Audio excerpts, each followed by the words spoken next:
Hello everyone and welcome to Playground AI, a text-to-image web UI that will unleash your creativity. Text-to-image AI is a type of artificial intelligence technology that generates images from text. To get started is quite simple. Head on over to playgroundai.com. You'll be directed to the homepage, which is the community gallery.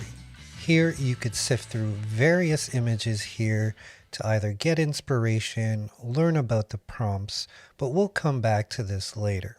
To get started, you simply have to click on the top right icon here, click on Login, and sign in with a Google account. Once you're logged in, simply click on your profile to give you more options on the site. I encourage you to check out the FAQ section if you're new to Playground AI. There's also a direct link to join the Discord server and a quick access option to request support.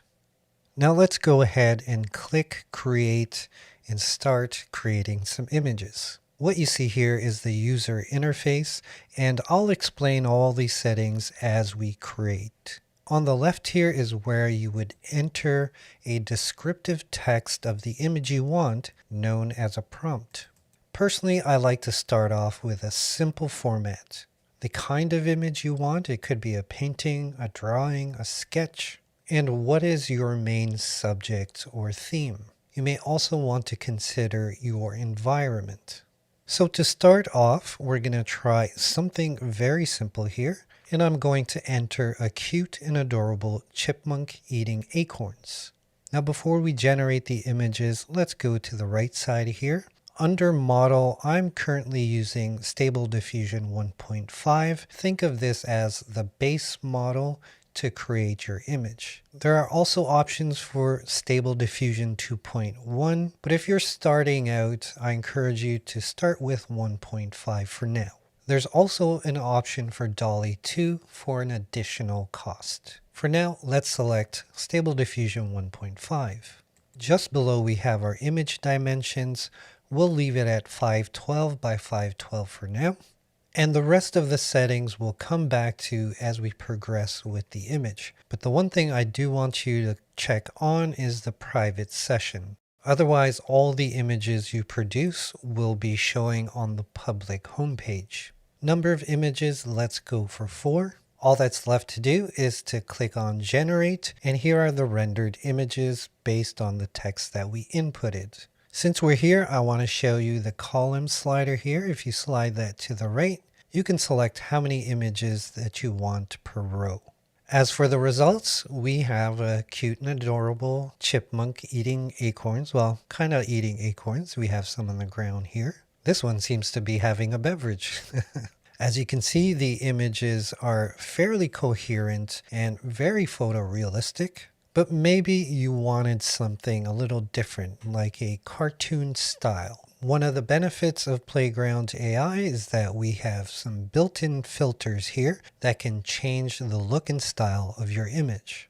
If we click on the drop down here, it will reveal several filters that you can choose from. For this example, we're going to click on Playtune and simply hit generate once again. Now as this runs, you're going to see that there's some additional text within the image, and that's what the filter does. It does some of the work for you, and you could simply focus on your ideal and build from there. We'll get into more complex prompting in future videos. Now it's quite obvious the results of this image is very different from the photorealistic images that we got before. The results here are more like a Pixar style cartoon.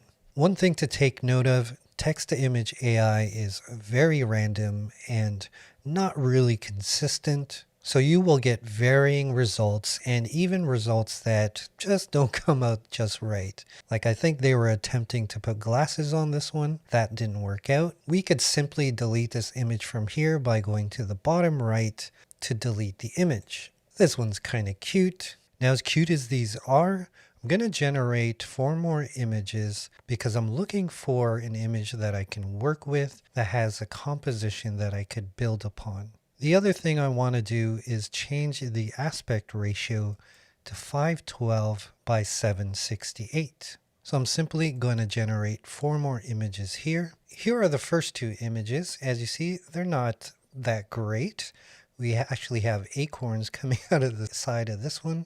And then we have a human-like figure here. That's going to happen every now and then.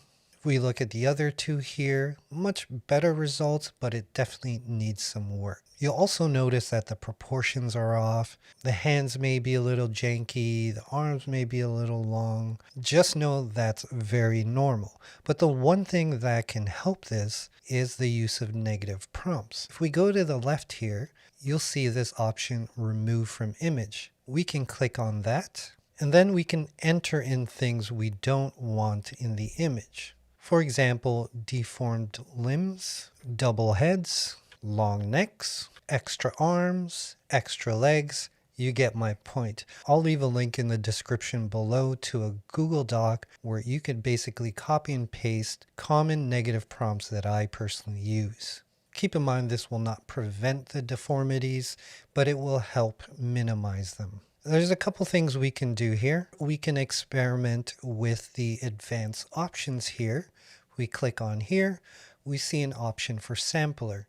I won't go too in depth with this right now, but the samplers I like to use is either Euler, Euler Ancestral, DPM2, or DPM2 Ancestral. These 4 are kind of my go-tos. Some are a bit more artistic, some do better with photorealism. I encourage you to experiment and see what works for you. For this, I'm going to switch it to Euler. We'll stay on the play tune filter, but I quite like the composition of this image. This is sort of the image that I had in my head. So what I'd like to do here is create some variations. Now there's 2 ways to do this. If we go to the top left here, you'll see an option for create variations. If we click on that, it's going to generate 4 more images based on this image. You see that it's slid into this area called image to image. Now it's going to take this image's likeness and create similar variations. Now you could clearly see that each image has similar composition, but changes in the smaller details. We look at these 2 images here. We see even this one has like a collar here. He's actually holding something this time. That's what I'm trying to do here.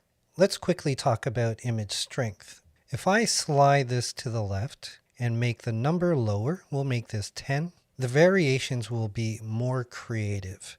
You're basically telling the AI, keep the likeness of the composition, but be a bit more creative with the image. As we look at the rendered images, again, you see how slightly different they are now. It's now developing more of a realistic tail. If we look at these images here, even better here. Previously, it had this kind of almost like a shell on its back. But I'm really after something like this where the chipmunk is holding the acorns or nuts or whatever it is. Now, if I bring the image strength higher to, let's say, 65, it's going to keep more of the likeness of this original image here, and it's only going to make slight changes. As you can see, they're very similar to this original image, slight differences. We have that shell-like back here, and slight differences in some of the details, whether it's the eye color between these 2. This one, the chipmunk is holding the nuts. I'm actually going to come back to this one and use it for image to image. Now before we do that, beside the create variations icon is your download button. You could simply click that to download the image. This will expand the image to full size so that you can view it properly. And this rate image feature is really for analytics for the developer to know whether you like the results or not. So I'm going to click on love here because I like it and send them some feedback. The actions icon here will bring up similar controls: download, image to image, view full screen, and delete. We also have face restoration, which is great for portraits and to upscale the image. If you recall, we had dimensions 512 by 768. If we were to upscale this 4 times, it would be 2048 by 3072 at 72 dpi. Let's go ahead and bring this into image to image. I just want to make a small adjustment to this. We're going to bring this back to about 40. And I want to quickly introduce you to inpainting. It's grayed out at the moment because we have the filter on. We just need to turn it off. At this point, it's not absolutely necessary to have the filter on since we have an image as a reference. Now you see that the option is available. We're going to click on that. And I just want to see if I can improve the hands here a little bit and get the nuts a little more uniform. Down below here, you're going to see some simple options for the masking brush. This simply increases or decreases the size. And then there's an eraser here. So you simply just have to paint over this area. And what the mask is for is you're telling the AI, I just want to change this section of the image, leave everything else. Now, if I made a mistake, I could simply undo it and do it again. Or maybe I want to, get a different type of tail here. So I'm going to mask this area for potentially more tail. And then we're going to click done. You'll also notice on the right that we have a number populated here under seed. A seed number sequence is related to this image. Every image that you generate will be assigned a seed number. I'm going to remove the image and just show you a couple more of these filters with the same prompt. If we select poly mode, for example, let's make sure that we have random images here and generate 4 images. We're going to get a completely different style and look. I like to think of the filters like built-in presets. As you can see, totally different results from what we were getting with the previous filter. Much more toy-like, very cute and adorable. I quite like this result actually. In the next video, we'll cover some basic prompting from scratch without using filters to get the results that you want. Let me know in the comments below if that's something you're looking forward to. In the meantime, I do want to show you your profile gallery. So if you click on your icon here, click on profile, here you will see your personal gallery. Now you can sort it by your newest, your oldest, or your most liked. There's also a section here where you can put in your website. In my case, I've got my YouTube channel here. But the great thing about your personal gallery or even the homepage gallery is you can click on these images and see the prompts that were used, the negative prompts that were used. You can copy the prompt here. Remix is an option. If I click on this, it'll populate all the prompt areas here, the settings that were used, and produce similar results. Now notice the seed number here. We can also randomize it to get various results, but again with the same settings. Just below we have our seed number, the settings that were used, how many likes the image got, a download button, a copy link button that you can use to share on social media. And if we click on the 3 dots here, you can make this private or public or remove the image. You'll also see similar images based on your prompt that other people have done. Now that you're more familiar with Playgroundai, I'd love to see some of your work in our Discord server. So make sure you go ahead to your profile icon, click on Join Discord, and share your AI generated images with the community. Also, let us know in the comments below what you want to learn next. Until we create again, my friends, I'll meet you at the playground.